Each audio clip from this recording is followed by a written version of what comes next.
안녕하십니까. 한국 IR협의회 기업 리서치 센터의 김경미 애널리스트입니다. 빅테크 AI 클라우드의 한계를 뛰어넘는 네오 클라우드 시대가 온다라는 강의를 진행하고 있는데요. 마지막 강의인 4강을 진행하도록 하겠습니다. 1강, 2강, 3강을 통해서요. 처음에 이제 퍼블릭 클라우드가 이제 2006년도 아마존의 AWS 출시부터 시작됐다라는 말씀을 드렸고요.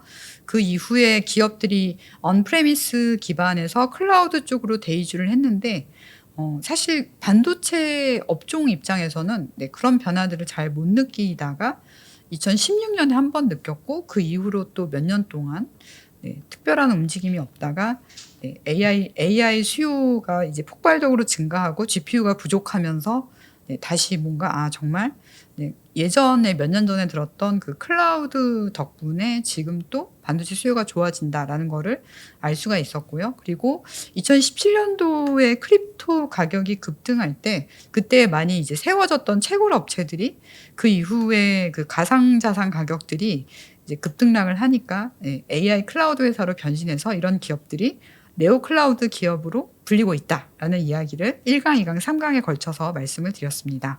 4강에서는 이 내용들을 좀 정리를 해보고요. 그리고 앞으로 시장이 어떻게 변해갈지 한번 간단하게 전망해 보도록 하겠습니다. 자, 3강에서는 네오 클라우드 시대의 대표 기업으로 코어위브를 소개를 해드렸어요. 그 코어위브는 이제 경쟁사로 또 네비우스가 꼽히고 있는데 이제 네비우스는 제가 3강에서 좀 너무 짧게 말씀드렸기 때문에 4강에서 다시 좀 말씀을 드리겠습니다. 네비우스는 이제 미국에 상장되어 있긴 하지만 네덜란드 암스테르담에 본사를 두고 있고요. 지금 현재 나스닥에 상장이 되어 있습니다. 그리고 AI 시대를 위한 인프라스트럭처 회사다라는 것을 표방하면서 뭔가 AI 인프라 쪽에 vertical integration, 즉 수직 통합을 추진을 하고 있습니다. 그리고 그 이제 네비우스는 다양한 분야의 스타트업들하고 관계가 되게 좋아요. 그래서 뭐 헬스케어라던가 아니면 생명과학, 로보틱스, 금융, 엔터테인먼트 등 다양한 분야의 스타트업을 지원을 하고 있습니다. 그리고 이제 네비우스 그룹 자체는 AI 인프라 사업 외에 다양한 자회사와 투자 포트폴리오를 보유하고 있어요. 그래서 그중에 이제 자율주행차 배송 로봇을 개발하는 에이브라이드라는 기업도 있고요. 그다음에 기술 분야의 그 재교육 플랫폼을 운영하는 트리플텐이라는 그런 회사도 있습니다. 그리고 그 AI 개발을 위한 데이터 회사가 있는데 여기는 톨로카라는 기업이고요. 그리고 실시간 데이터 처리용 오픈소스 데이터베이스 회사인 클릭하우스라는 회사가 있습니다. 이런 기업들의 지분을 보유하고 있고요. 그리고 네비우스는 네비우스 아카데미를 통해서 머신러닝과 생성형 AI 분야의 고급 교육 과정을 제공을 하고 있습니다. 그래서 단순히 뭔가 네오 클라우드 인프라 회사다라기보다는 AI 기술 전반에 걸쳐서 포괄적으로 생태계를 만들어가고 있습니다. 그 이제 네비우스라는 기업명도 되게 흥미로운데요. 제가 클라우드, 네오 클라우드, 퍼블릭 클라우드에서 클라우드라는 말씀 많이 드렸잖아요. 그래서 이제 영어에서는 클라우드가 이제 구름을 의미하는데 라틴어에서는 구름을 의미하는 단어가 네뷸라입니다. 그래서 요 구름을 의미하는 네뷸라와 그다음에 그 무한 루프를 의미하는 메비우스의 띠 있죠. 그래서 요 네뷸라와 메비우스의 띠를 합성한 단어가 바로 네비우스라는 기업명이라고 합니다. 그러니까 이 기업명에도 구름, 즉 클라우드라는 단어가 들어가 있다라고 말할 수 있겠습니다. 네비우스도 상장 기업이기 때문에 2025년 8월 7일에 그 2분기 실적을 발표했어요. 그래서 아직 그 회사 규모 대비 매출액은 적습니다. 매출액이 이제 1억 510만 달러고요. 그런데 이제 매출 증가율은 엄청나죠. 그래서 전년 동기 대비 625% 증가했다고 하고요. 전년 동기 대비뿐만이 아니라 전분기 대비로도 2배 가까이 증가했다고 합니다. 전분기 대비 증가율이 106%고요. 가장 큰 이유는 AI 클라우드 인프라 매출이 전년 동기 대비 9배 이상 증가했기 때문입니다. 그리고 이제 네비우스는 엔비디아와 굉장히 관계가 좋다고 알려져 있어요. 그래서 엔비디아 제품 중에 하퍼 GPU를 갖고 있는데요. 이제 하퍼라는 이름도 이제 미국의 과학자이자 중위였던 군인이었던 그레이스 하퍼라는 분이 있는데 그분의 이름을 따서 만든 제품이 바로 하퍼입니다. 그래서 하퍼는 이미 다 매진이 됐다라고 얘기했고, 그다음에 이제 네비우스도 뭔가 클라우드 베이스로 비즈니스 모델이 형성돼 있다 보니까 대부분의 그 클라우드 서비스 회사들이 그러하듯 ARR이라는 걸 발표를 해요. 그래서 ARR은 Annual Recurring Revenue를 의미하는데 이제 계속 반복적으로 나타내는 매출이 연간 단위로 이게 올라갔다라고 얘기했습니다. 그래서 원래는 가이던스가 7억 5천만 달러에서 10억 달러였으니까 1 빌리언 달러 정도 됐겠죠. 그런데 요거를 9억 달러에서 11억 달러로 둘 다 앞자리를 바꿔서 상향 조정했다고 발표했습니다. 그래서 전반적으로 매출 증가율이 엄청나고 매출 관련 지표 중에 이제 Annual Recurring Revenue라고 불리는 ARR 가이던스도 상향 조정을 했습니다. 제가 3강에서는 요 네오클라우드 회사 중에 코어위브의 고객사들이나 관계가 좋은 회사들 말씀드렸잖아요. 그래서 그중에 뭐 모두가 잘 아시는 오픈 AI도 있고 캐나다의 AI 기업으로 잘 알려진 코히어도 있었는데요. 네비우스도 역시 실적 발표 때 이런 다양한 고객사들에 대해서 얘기를 해줍니다. 그래서 네비우스의 고객사 중에 유명한 회사로는 클라우드 플레어가 있고요. 클라우드 플레어는 미국 내에서 굉장히 유명한 클라우드 보안 기업입니다. 그리고 프로서스라는 기업이 있습니다. 저는 프로서스는 도대체 무슨 회사인가라고 봤더니 이 회사가 텐센트의 대주주더라고요. 그래서 텐센트도 전 세계 이제 클라우드, 퍼블릭 클라우드에서 10위권 안에 들죠. 물론 마켓 시어 기준으로는 2% 정도라서 되게 작은 숫자지만 매출로 보면 어마어마합니다. 그래서 요 이제 텐센트의 대주주인 프로서스가 네비우스의 고객사이고요. 그 외에 쇼피파이도 너무 잘 알려져 있죠. 아마 예전에 이제 쇼피파이가 처음 상장할 때 뭐 아마존을 대적하는 그런 기업으로 많이 알려져 있었는데요. 이커머스 플랫폼 제공업체입니다. 그래서 이 쇼피파이도 네비우스의 고객사로 추가가 됐고, 그 밖에 그 AI 네이티브 스타트업, 그래서 뭔가 처음부터 AI 기반 플랫폼으로 비즈니스 모델을 삼은 스타트업들이 있는데 이 중에 헤이젠이라는 기업이 있고요. 여기는 AI 기반으로 비디오를 생성하거나 번역하는 플랫폼, 그리고 AI 아바타를 활용한 영상 제작 서비스를 제공하고 있고요. 그 밖에 라이트닝 AI라고 있습니다. 그래서 라이트닝 AI는 머신러닝 워크플로우와 모델 배포를 위한 AI 개발 플랫폼을 제공하는 회사이고요. 그 밖에 생성형 AI를 활용한 이커머스용 사진을 만들어주는, 그리고 배경 제거해주는 포토룸이라는 회사가 있고요. 그리고 이제 이 회사들 중에 쇼피파이라고 하는 고객사는 네비우스의 AI 인프라와 그다음에 아까 그 말씀드렸던 네비우스가 지분 갖고 있는 회사 중에 AI 개발을 위한 데이터 파트너 톨로카가 있다고 했잖아요. 그래서 요 톨로카의 훈련용 데이터를 활용해서 판매자 여정, 사실 여정이란 단어가 영어로 journey고 저희가 이제 AI 관련된 뉴스를 보면 이 journey라는 단어가 되게 많이 등장합니다. 저희가 사실 평상시에 대화할 때 여정이란 단어를 안 쓰는데 그래서 그런지 오픈 AI나 클라우드를 이용해서 글 같은 걸 이렇게 다듬어 보면 여정이란 단어로 되게 많이 번역이 돼요. 근데 이렇게 그 어떤 그러니까 이커머스 상에서 이 소비자가 처음에 이제 로그인해서 들어가서 마지막에 제품 사서 나올 때까지 이걸 이제 journey라고 하는데 이 journey의 모든 단계를 최적화하고 있다라고 얘기했고, 그리고 이제 요 고객사 중에 클라우드 보안 기업으로 잘 알려진 클라우드 플레어도 역시 미국의 상장 기업이죠. 거기는 이제 엣지 추론을 위해서 네비우스의 인프라를 사용한다라고 했습니다. 그래서 네비우스 아까 그 소개해드렸던 3강에서 소개해드렸던 코어이브는 우리는 오픈 AI랑 사이 좋습니다. 뭐 이런 식으로 뭐랄까요? 약간 고객사의 관계를 좀 이렇게 멋있게 이야기하는 기업이라고 할 수 있고, 네비우스는 고객사가 우리를 통해서 어떤 페인 포인트를 해결한다, 뭔가를 구현한다, 이렇게 좀 그런 쪽으로 조금 더 자세히 얘기를 하는 편입니다. 그래서 되게 재밌는 거는 네비우스와 함께 그 네오클라우드 진영의 대표 기업으로 꼽히는 코어위브의 실적 발표 내용을 살펴보면 그 기존의 전통적인 퍼블릭 클라우드 회사 중에 그 하이퍼스케일러라고 불리는 기업들이 어쩌면 사실 경쟁사잖아요. 전통적인 클라우드 회사 입장에서 네오클라우드 진영들이 경쟁사인데 여기에 클라우드 인프라를 이용하기도 합니다. 그래서 이제 내용들을 찾아보면 그 전통적인 퍼블릭 클라우드 회사, 즉 하이퍼스케일러인 마이크로소프트가 코어위브와의 인프라 계약을 체결하기도 했고요. 그래서 즉 뭐냐 하면 마이크로소프트는 자체 애저 클라우드를 운영하면서도 추가적으로 뭔가 GPU나 아니면 그 밖에 다른 하드웨어 자원이 필요할 때는 코어위브의 그 AI 특화 인프라를 활용한다는 걸 알 수가 있고요.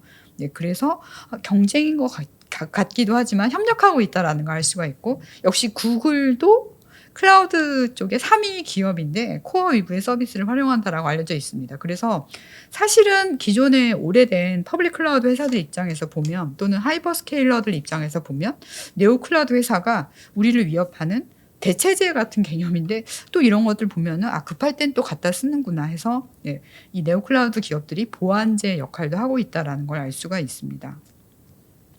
그래서 이렇게 인공지능 시대에 뭔가 클라우드 밸류체인에서 플레이어가 많아지니까 미국에서도 새로운 단어들로 이 기업들을 많이 표현하더라고요. 그래서 저도 이제 이번에 요 세미나 준비하면서 알게 된 용어들이 있는데 한번 다 같이 좀 정리를 드리도록 하겠습니다.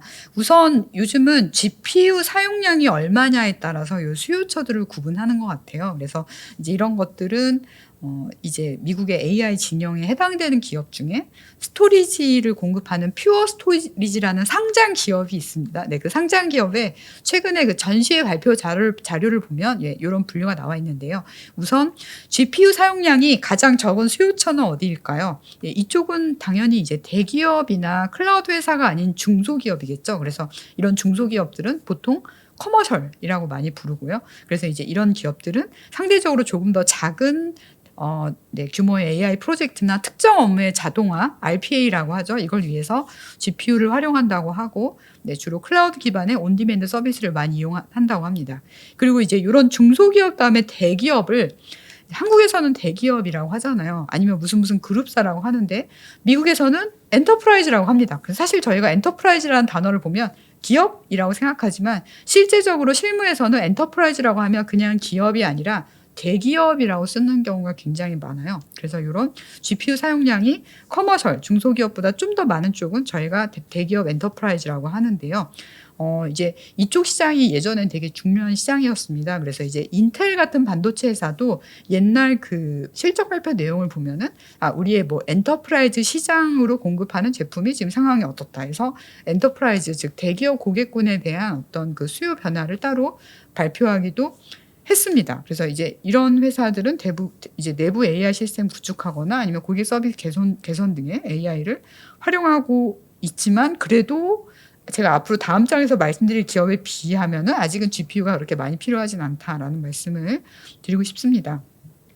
GPU를 정말 많이 가져다 쓰는 기업들은 앞서 1강서부터 말씀드렸던 하이퍼스케일러 회사들이에요. 이 회사들은 기본적으로 GPU를 뭐 몇십만 개 이런 식으로 갖고 있고요. AWS나 마이크로소프트 애저, 그다음에 구글 클라우드가 여기에 해당이 되고 있습니다.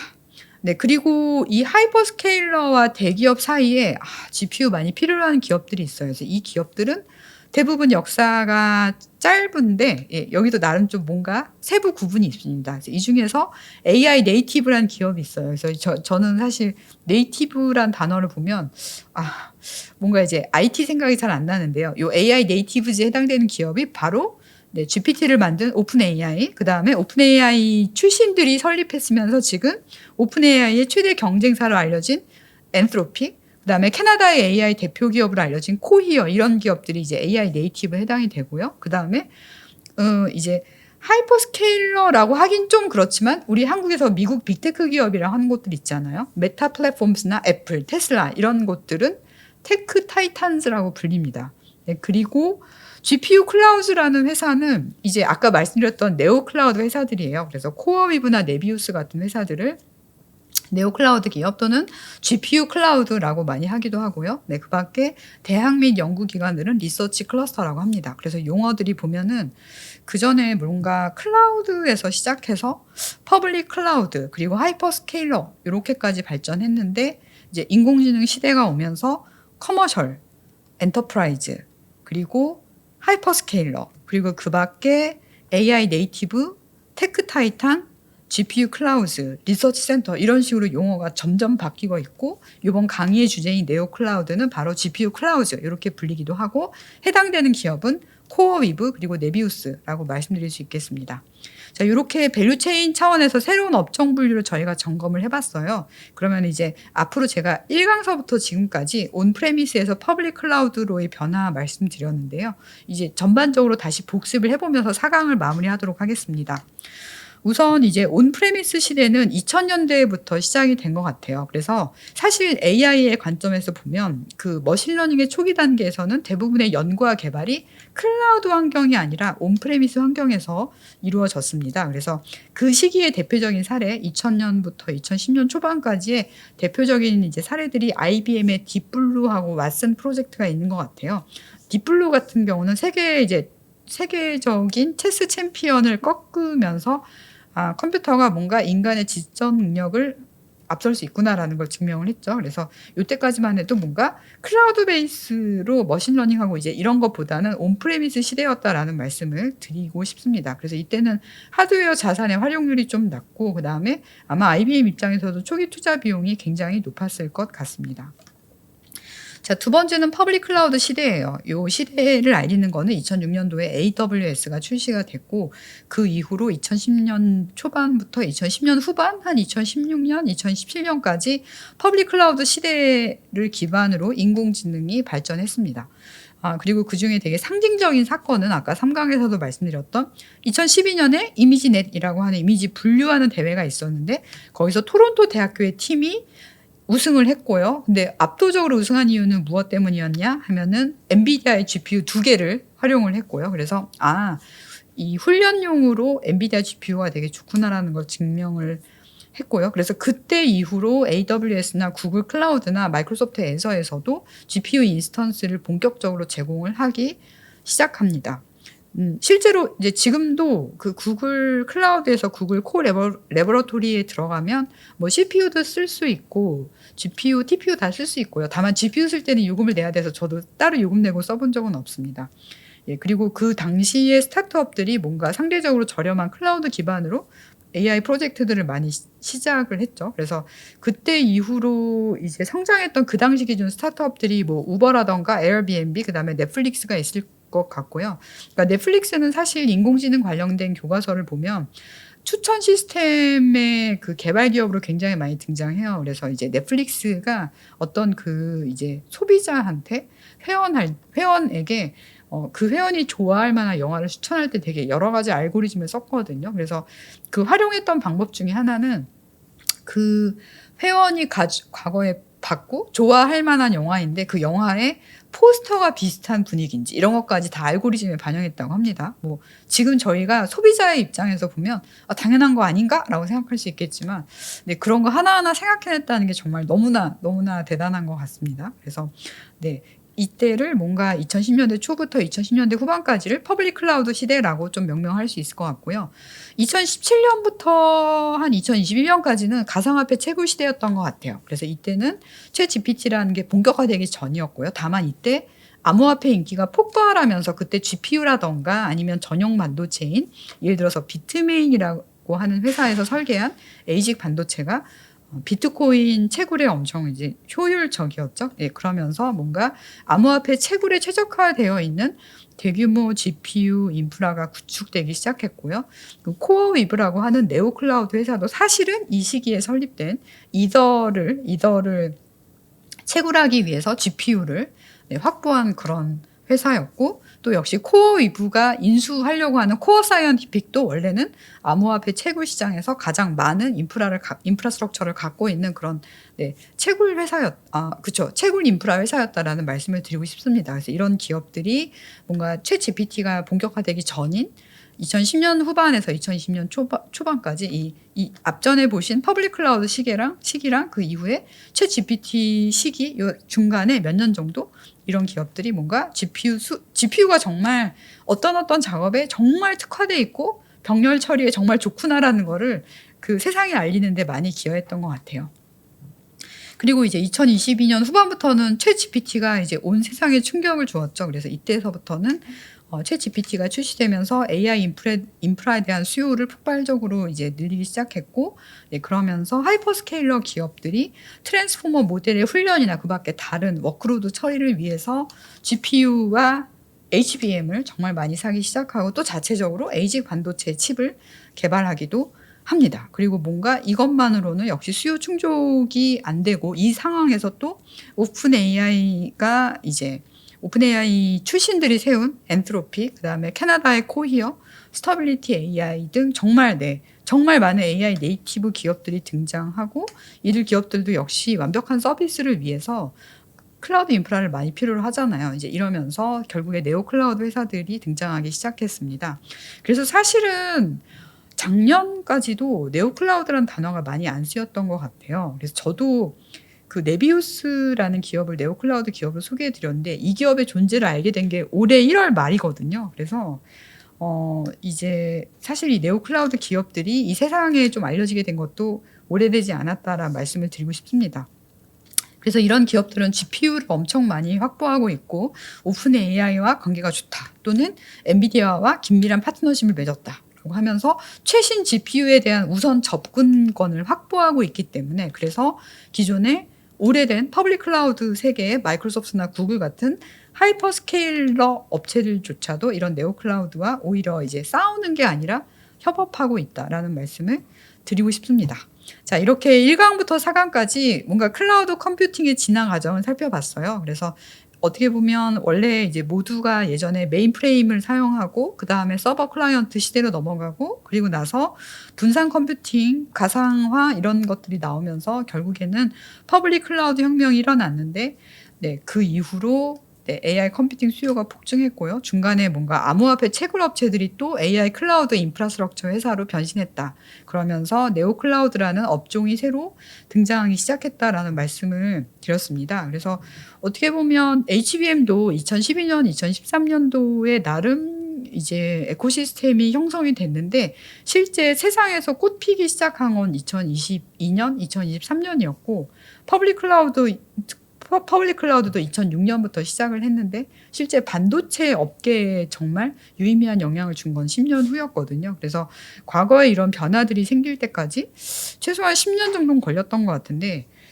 요즘은 너무 변화가 빠르다 보니까 뭔가 그 비즈니스 모델을 막 바꾼 기업 또는 역사가 짧은 기업들이 급격하게 성장하거나 그런 것들이 되게 단시간 내에 이루어지는 것 같고요. 실제 코어 이브나 네비우스를 보면은 역사가 상대적으로 짧은 기업이지만 정말 투자자 커뮤니케이션을 굉장히 열심히 적극적으로 하고 그리고 사실 뭐 한국에 있는 기업, 상장 기업도 마찬가지고 미국의 상장 기업들도 마찬가지지만 그 NDA 계약이나 이런 부분들 때문에 굉장히 뭐랄까요? 그 유망한 고객사를 확보했는데 시장에 말 못하는 경우도 있잖아요. 그런데 네, 코어 이브나 네비우스는 그런 부분들도 사실 어떻게 극복하는지 모르지만 그 기업 가치를 올리기 위해서 정말 투자자 커뮤니케이션을 열심히 한다라는 거를 알 수가 있습니다. 그래서 이제 저는 이제 한국의 주식 시장, 자본 시장에서도 좀 이러한 모습들 중에 좀 좋은 모습들은 많이 참고하면 좋을 것 같다라고 생각하고 있습니다.